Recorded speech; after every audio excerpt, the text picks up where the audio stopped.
Sarah, we are just on the other side of the crash site from where Justin Soto was earlier, and I'm joined now by Carter County Sheriff Dexter Lunceford, who has some of the very latest information about what's happening. Sheriff, right over your shoulder here, something that I know has terrified a lot of people, and many people are very relieved. What can you tell us happened based on what you know? Based on what we know, the plane was landing. It's a jet aircraft of some type. Somewhere close to the end of the runway, something mechanical happened, we think. The NTSB will be taking care of the investigation. And he ran off the end of the runway through a fence and onto the shoulder of Highway 91. Did the plane make it onto the highway? It did make it onto the one lane of the highway. There's a wing that's sticking out on part of the about half of the highway. So he did a great job actually of keeping away from vehicles. Okay. So.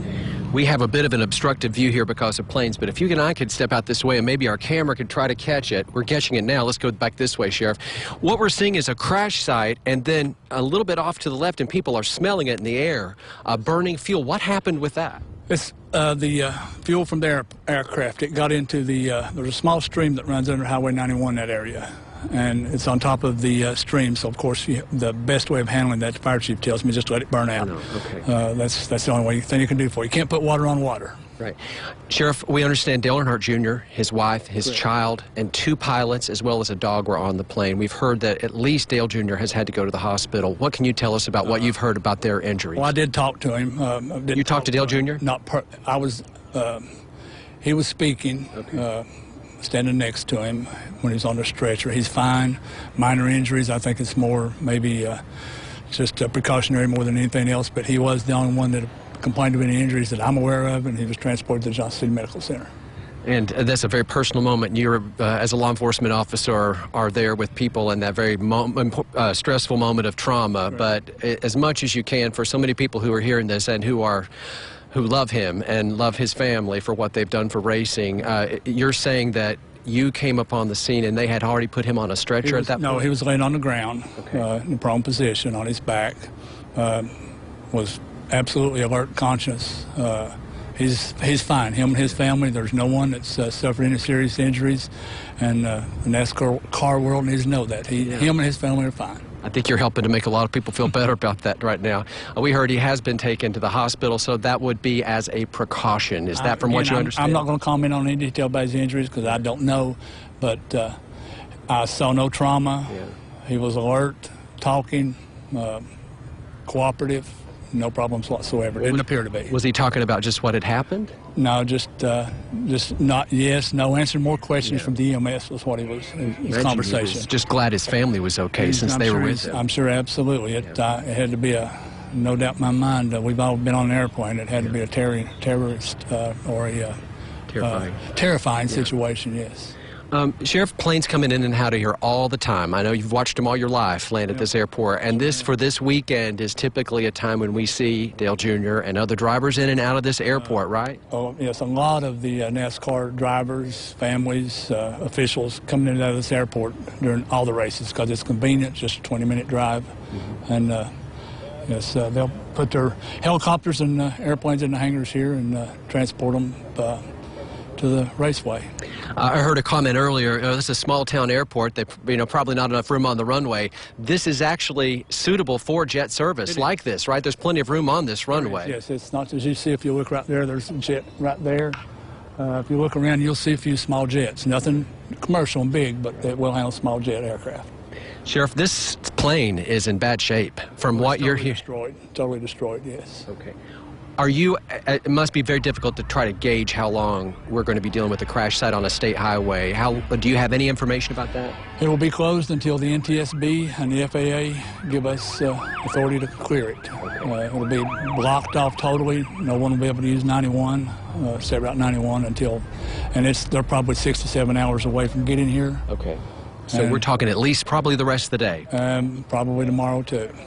Sheriff, as I look at this crash site, and I've just gotten here a few moments ago, I am amazed that some people made it out of there okay. Your perspective as somebody who rolled up and saw that, that no one was seriously hurt. It actually, yes, it was in a flame, rather large frame, as you can imagine, but your first thing when you look at that, I think it's not going to be good.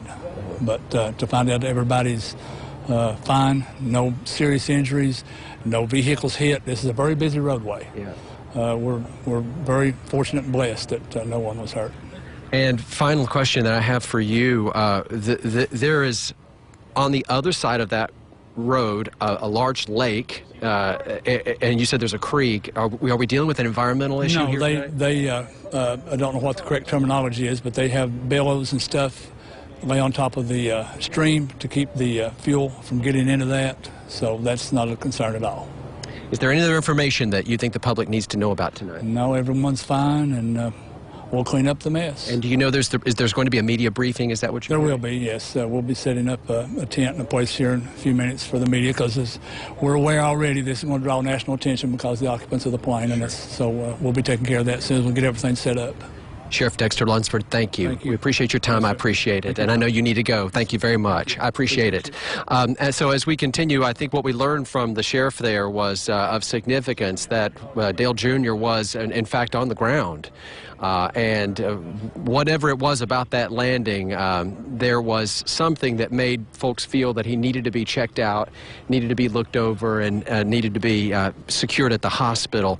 And the great news is the sheriff says that he heard him speaking, and that it does appear he is going to be in good shape. Now, the sheriff mentioned something, and I want to make sure you can get the visual on it. If we could just turn, I'm with our chief videographer, Philip Merle, here, and we're going to do kind of a rapid turn here. But you can see here, there's a jet here. There are several jets here. The runway extends far up toward, as we would here call it, the mountainside or the north side of the runway.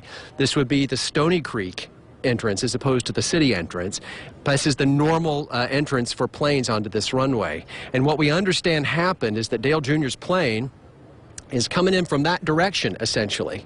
And he's coming down to this slope of the Holston Mountain here, and that he makes it onto this runway. And in essence, what should have happened is that plane should have been able to, in this range right in here where you're seeing the blue hangars, these are private aircraft hangars, very large personal private jets are stored here.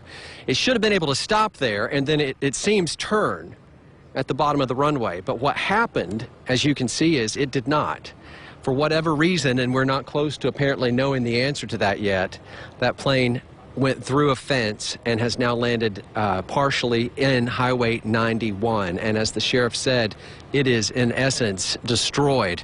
Now, if you look just to the left and maybe get a better view of it now, you're going to see smoke that's coming up from the ground.